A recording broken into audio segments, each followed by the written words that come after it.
El-Furqan, haqqı batildən ayıran surəsi.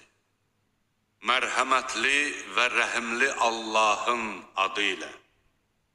Aləmləri xəbərdar etməsindən ötürü öz quluna Furqanı nazil edən Allah necə də xeyirxahdır.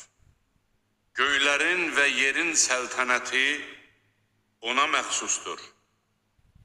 O, özünə oğul götürməmişdir və səltənətində də şəriki olan yoxdur.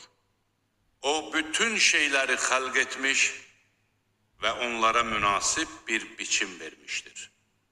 Kafirlər isə onun əvəzinə heç nəyə fayda verməyən, həm də özləri yaradılan, özlərinə nə bir zərər, nə də bir xeyir verməyə qadir olmayan, öldürməyə, həyat verməyə və yenidən diriltməyə qüdrəti olmayanları özlərinə məbud götürdülər. Kafirlər, bu, Muhammedin uydurduğu yalandan başqa bir şey deyildir. Ona bu işdə başqa adamlar da kömək etmişlər, dedilər. Beləcə, onlar haqsızlığa və iftiraya yol verdilər. Onlar, bu keçmişdəkilərin nağıllarıdır. O, bunları başqasına yazdırmışdır. Bunlar səhər axşam onun özünə oxunur, dedilər. De ki, onu göylərdə və yerdə olan sirləri bilən Allah nazil etmişdir.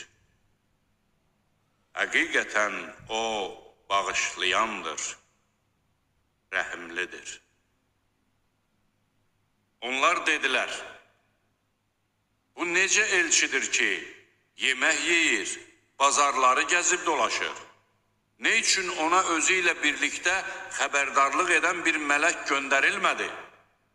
Niyə ona bir xəzinə verilmədi? Niyə meyvəsindən yeyib dolanmasından ötürü bir bağı olmadı? Zalimlar, siz ancaq sehirlənmiş bir adamın ardınca gedirsiniz, dedilər.